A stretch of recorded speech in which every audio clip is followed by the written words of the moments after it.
হ্যাঁ ভাই, যে কথা আমি বলছিলাম, এতক্ষণ পর্যন্ত আপনারা অন্যান্য ওলামাদের কাছ থেকে শুনেছেন। আমি আপনাদের কাছে কিছুক্ষণ আলোচনা করলাম। কিন্তু এমন একটা মাসে আমরা বসেছি যে মাসটা নিয়ে আলোচনা না করলে নয়। দাবি রাখে, সৃষ্টিকুলের কাছে দাবি রাখে। আসুন আমরা একটু নিগুড় তথ্যের দিকে এগিয়ে যাই। আজকের এই পবিত্র শাবান মাসকে সামনে রেখে আমরা কোরআন, হাদিস, ইজমা, কিয়াস, মুহাক্কিক ওলামায়ে দ্বীন, ওলি আউলিয়াদের কিছু বার্তা নিয়ে আসুন একটু আলোচনা করে দেখি এ মাস আমাদের কি শেখায়, এ মাস থেকে আমরা কি শিক্ষা নিতে পারি। পবিত্র কোরআনুল কারিমে বলা হয়েছে লাইলাতুন মুবারাকাতুন। আর এই যে মোবারকা শব্দটায় ব্যবহার হয়েছে, এটা হলো একটা বরকতময় রজনী, আল্লাহর রহমত, দয়া, ভালোবাসায় মানে সম্পূর্ণ ঢাকা। আমরা এই শবে বরাতের সময় কি করব, কি করণীয়, কি আমল আমরা করব, সেগুলো নিয়ে একটু আলোচনা করব অল্প সময়। একটু আপনারা সময় দিন, বেশি সময় নষ্ট করব না।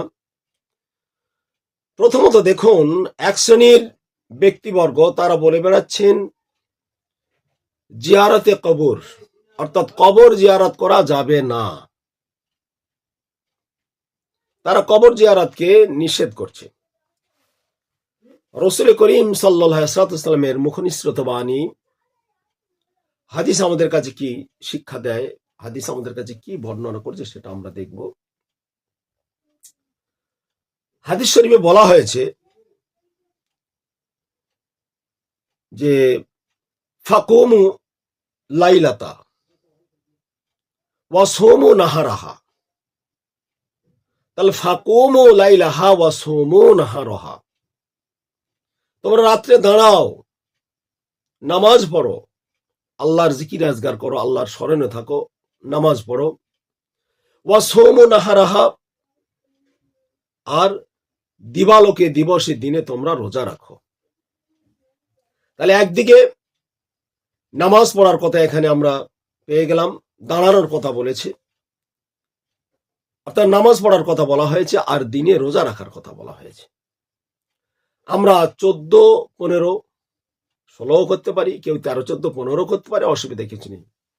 একটা না রেখে 2 অথবা 3 বা তার অধিক।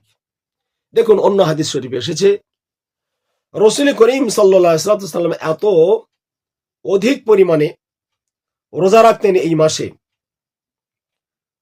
তো কল্পনা করা যায় না যে কোনটা রমজান আর কোনটা শাবানের মাস, এই দুটোকে পার্থক্য করা যেত না। তো তিনি শবে বরাতটাকে সম্পূর্ণ রোজায় ঢেকে দিতেন, এবং শবে বরাতে রোজা করতে করতে করতে করতে রমজানে তিনি পদার্পণ করতেন। এজন্যে এই মাসটার মর্যাদা এবং গুরুত্বটা খুব বেশি দিয়েছেন। এ কারণে বলা হয়েছে রজব এবং রমজানের মিডিলে যে মাস, এই মাসটার নাম হলো শাবান মাস। এই মাসে মানুষের বিগত দিনের যে কার্যধারা, সেটা তো চলে গেল। আগামী বর্তমান থেকে ভবিষ্যৎ একটা বছরের বাজেট পাস, মানুষ কিভাবে চলাফেরা করবে, কোথায় খাবে, কি করবে, কখন তার মৃত্যু হবে, ইত্যাদি ইত্যাদি বিষয়ে আল্লাহ তাআলা 1 বছরের বাজেট পাস করে থাকেন। এ থেকে প্রতীয়মান হয়, এটা থেকে আমরা উপলব্ধি করতে পারবো যে আমাদের এই পবিত্র শাবান মাসে নামাজ, রোজা, জিয়ারতে কবর ইত্যাদি আমরা করব, তেলাওয়াত করব, দোয়া দরুদ, সালাম কালাম সবই করব। গরিব দুস্থ পরিবারকে আমরা খাওয়াবো, নিজেরা খাবো, অপরকে খাওয়াবো, কোনো অসুবিধা নেই। দেখুন, আমি জিয়ারতের কথা বললাম, কবর জিয়ারতের কথা বললাম, এখানেও একটা দেখছি অ্যালার্জি আছে। কিছু ব্যক্তিবর্গ এই অ্যালার্জি রেখে মুসলিম উম্মাহকে আল্লাহ প্রাপ্তি থেকে দূরে সরে রাখতে চায়। এদের কাছে এই সমস্ত নফলিয়াত গুলো যেন খুব মূল্যহীন, এরা সম্মান দিতে চায় না। দেখুন, আমরা হাদিস শরীফের বরাত দিয়ে একটা কথা এখানে উল্লেখ করছি, শুনুন। হাদিস শরীফে এসেছে, বিশেষ করে বাইহাকি শরীফে এসেছে, হযরত আলী রাদিয়াল্লাহু তাআলার বর্ণনায় একটা হাদিস আছে। আমি সেই হাদিসের কিছু একটা টুকরো আপনাদের কাছে বর্ণনা করছি। সেখানে বলা হচ্ছে ফাসাল্লা আরবাআ আশারা রাকাতা। আলী রাদিয়াল্লাহু তাআলা আনহু বর্ণনা করছেন, রাসূল করিম সাল্লাল্লাহু আলাইহি ওয়াসাল্লাম পবিত্র শাবান মাসে 14 তারিখে দিবাগত রাতে তিনি 14 রাকাত নামাজও পড়েছেন। এই হাদিসটাও পাওয়া যায়, বাইহাকি শরীফে এটা আছে। বর্ণনাকারী হলেন হযরত আলী রাদিয়াল্লাহু তাআলা আনহু। আমি ফজিলতের দিকে লক্ষ্য করে উম্মতে মুহাম্মাদের শান, মান, মর্যাদা কি করে বর্ধিত হয়, মানুষ ইবাদতের মধ্যে কিভাবে থাকে, আমি সেই কথা বর্ণনা করার জন্য কথাটা আপনাদেরকে বললাম। এবার আসুন, কবর জিয়ারতের ব্যাপারে হাদিস এসেছে। রাসূল করিম সাল্লাল্লাহু আলাইহি ওয়াসাল্লাম এক সময় কবর জিয়ারত করতে নিষেধ করেছেন। আবার পুনরায় আল্লাহ নবী বলছেন, কদ কুনতু নাহাইতুকুম আন জিয়ারাতিল কুবুরে ফাকাদ উযিনা লি মুহাম্মাদিন সাল্লাল্লাহু আলাইহি ওয়াসাল্লাম ফি জিয়ারাতি কবরি উম্মিহি ফাজুরুহা ফাইন্নাহা তাযকিরুল আখিরাহ। দেখুন, এই হাদিস শরীফ দ্বারা প্রমাণ হয় রাসূল করিম সাল্লাল্লাহু আলাইহি ওয়াসাল্লাম এক সময় কবর জিয়ারত করতে নিষেধ করেছেন। পরক্ষণে আল্লাহর কাছ থেকে আদেশ আসার পরে, ওহী আসার পরে আল্লাহ জানিয়ে দিলেন। সে জানিয়ে দেওয়ার পর তিনি বললেন, উম্মতকে রেখে সামনে ডেকে উম্মতকে বললেন, সাহাবীদের বললেন যে ফাকাদ উযিনা লি মুহাম্মাদিন সাল্লাল্লাহু আলাইহি ওয়াসাল্লাম ফি জিয়ারাতি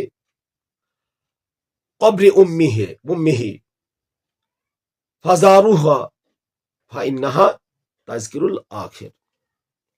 দেখুন, খুবই গুরুত্বপূর্ণ কথা।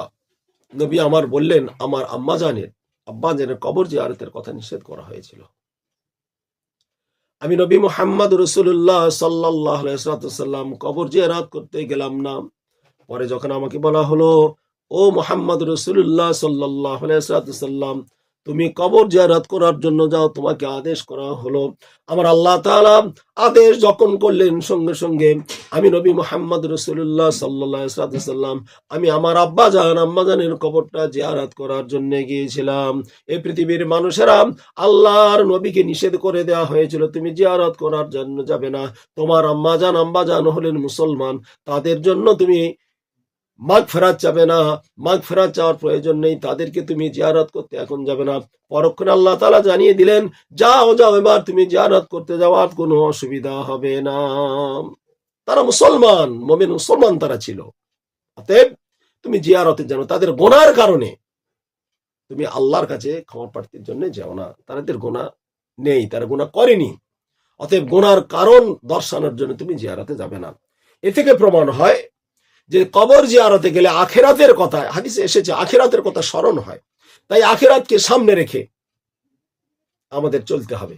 আমরা কবরে গিয়ে যখন দাঁড়াই, আমাদের চিন্তা হবে আমার আব্বা, আমার মা, আমার ভাই, আমার বোন, হতে পারে আমার স্ত্রী, আমার ছেলে পুলে, বাল বাচ্চা, কেউ না কেউ এখানে শুয়ে আছে।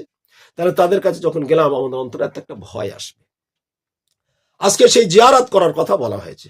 অন্যত্র হাদিস শরীফে এসেছে, হযরতে আয়েশা সিদ্দিকা রাদিয়াল্লাহু তাআলা উনি বলছেন, জগৎ জননী মা আয়েশার বর্ণনায় উনি বলছেন, আমি দেখলাম এক রজনীতে আল্লাহর নবী সাল্লাল্লাহু আলাইহি ওয়াসাল্লাম তিনি উঠলেন, আমার বিছানায় নেই। আমি অনুসন্ধান করে দেখলাম জান্নাতুল বাকি নামক কবরস্থানে, সেই গোরস্থানে গিয়ে তিনি জিয়ারত করছেন, কাঁদছেন। এ থেকে প্রমাণ হলো যে এখানে কবর জিয়ারত করা অত্যন্ত প্রয়োজন, আমাদের বৈধ। এখন কিছু কিছু ব্যক্তিবর্গ বলবেন যে শুধু ওই সময় যাবেন, ওই সময় গেলেও অসুবিধা নেই।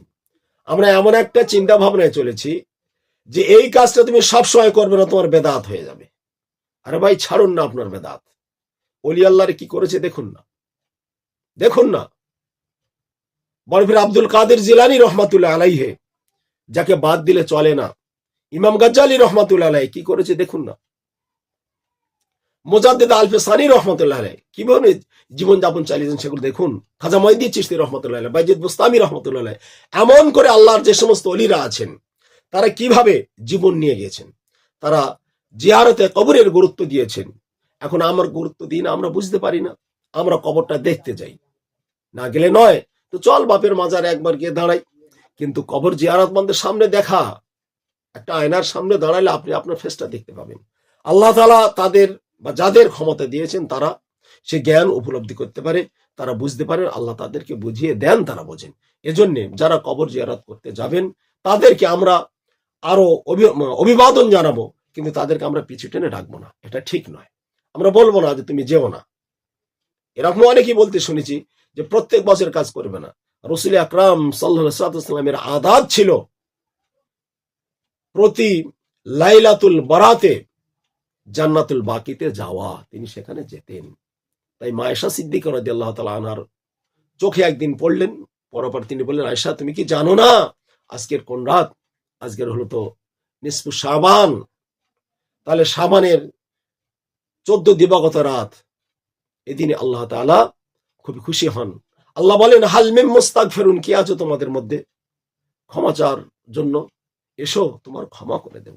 এদিনে মা বোন ভাই সকলকে বলবো, বিশেষ করে আমার মায়েরা, আমার বোনেরা, আমার চাচি, আমার খালা, সকলের মানসিকতাটা খুবই ভালো।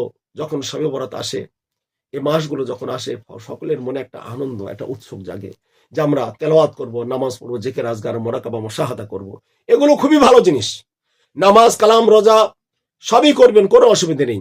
রাতে 2-4 রাকাত নামাজ পড়ুন, পরে আল্লাহর কাছে দোয়া করুন, আবার 4 রাকাত পড়ুন, আবার করুন, এই করে 12-14 রাকাত পড়ুন, অসুবিধা নেই। এই তো একটা হাদিসের কথা বললাম, রাসূল করিম সাল্লাল্লাহু আলাইহি ওয়াসাল্লাম তিনি 14 রাকাত নামাজ পড়েছেন, হাদিস এসেছে, অসুবিধা নেই। তো এই কাজগুলো আমরা করব। ইবাদত কোনোদিন খারাপ হয় না। আর ইবাদত যেটা ইবাদত হয় সেটা আমরা বলতে পারি না যেটা আপনার বেদাত। আমরা তো কথায় কথায় বেদাতটা মানে রেখেই দিয়েছি। আমি অনুরোধ রাখবো না, এভাবে আমরা বেদাত বলে মানুষকে ধর্মীয় মানে আনুষ্ঠানিক দিক থেকে সরিয়ে দেব না। আবার আমাদের মধ্যে একটা প্রচলন রয়ে গেছে, ধরুন হালুয়া, রুটি, পায়েস, সিমি ইত্যাদি খাওয়ার একটা প্রচলন রয়েছে, অসুবিধা নেই। দিনে আপনি খাবেন, অসুবিধা কি আছে? আপনি দিনে আনন্দ উৎসব করে এ হালুয়া রুটি খেলেন, খাওয়ার পর রাত্রে নামাজ রোজা করবেন, বন্ধু বান্ধব আপনার বাড়ি আসছে, এই যে একটা মনোমালিন্য যদি থাকে কারোর সঙ্গে, একটা বন্ধুকে ডাকলে দূর হয়, ভাই ভাইয়ের সাথে একটা সুসম্পর্ক গড়ে, একটা মানুষের সঙ্গে সুন্দর আচার আচরণ গড়ে ওঠে, এটা তো ক্ষতির কোনো কারণ থাকতে পারে না। আর খাদ্য তো হালাল। আজকের আমরা যারা বলি বা বলছি যে শবে বরাতে এগুলো করা যাবে না, খুব কঠোর প্রতিবাদ তারা করছেন। আচ্ছা, কোন জায়গায় কি বলা হয়েছে যে শবে বরাতের দিন এটা তুমি করবে না?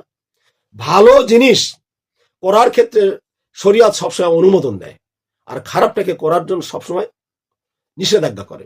তো খাদ্য খাদক তো ভালো জিনিস, খাবেন, অসুবিধা কি আছে? তা আপনি খাচ্ছেন, এই জিনিসটা আমি কেন বলবো যে আপনি খাবেন না, করবেন না? রোজার মাস, এরকম কি আমাদের খেতে বলেছে? আমরা যে সময় ইফতার করি, ইফতার করার পর তো আপনি রাতের ভাত খেতে পারেন না, সেটা বললেন না, এটা তো বেদাত। এত খাবার আপনি খাবেন কেন? আর এই লাইলাতুল বরাতকে উপলক্ষ করে, 14 শাবানকে উপলক্ষ করে, এই দিবসকে লক্ষ্য রেখে আমরা যখন ভালো খাদ্য খাদ্যের ব্যবস্থা করে, হালুয়া রুটি শুনলে একজন মানুষ বিরাট ফায়ার হয়ে যায়, রেগে যায়, জানি না কেন, কোন কারণে। তা শুন না, আমি তাদের কথা মাথায় রেখে বলছি, যদি ওটাকে আপনি বেদাত বলেন, তো রোজার মাসে নিয়মিত ইফতার করেন, একটু ছোলা খান, একটা খেজুর খান, পানি খান, হয়ে গেল। তো এত ইফতার করার কি দরকার? এও তো আপনার বেদাত হয়ে যাবে।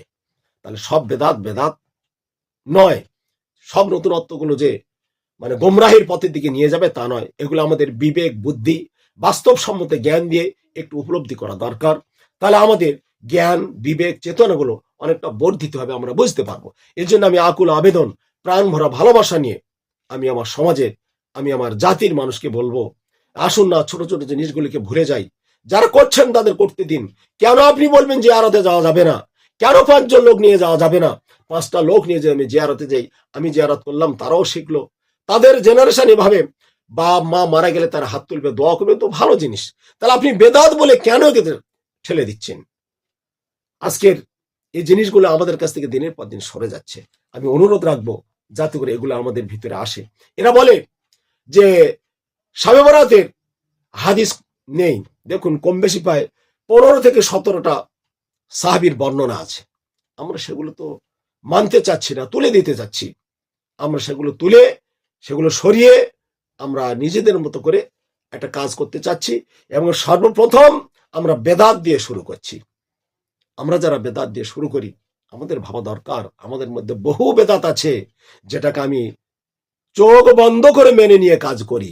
আমি সব উদাহরণ সব জায়গায় দিতে পারবো না, বিবেক বুদ্ধি সম্পন্ন ব্যক্তি আমরা। যাই হোক, আমি অনুরোধ রাখবো, আপনারা 13, 14, 15 অথবা 14, 15, 16 রোজা রাখুন, রাত জেগে ইবাদত উপাসনা করুন। যদি দিনে আপনি খাওয়ার ব্যবস্থা করেন, রুটি হালুয়া খান, অসুবিধার কারণ নেই।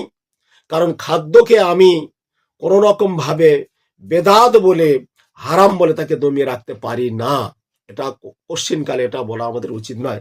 জানি না অনেক ভাই বলেন, আমি সকলের জন্য দোয়া রাখি, আল্লাহ আমাদের সকলকে সঠিক পথে থাকার, চলার এবং মানার যেন সুযোগ বা শক্তি দান করেন। এরপরে পরে একটা কথা বলি, এই যে পবিত্র শাবান মাসে আমরা পৌঁছেছি, আর মাত্র কয়েকদিন পর আমাদের কাছে লাইলাতুল নিসফু শাবান আমাদের কাছে উপস্থিত হবে।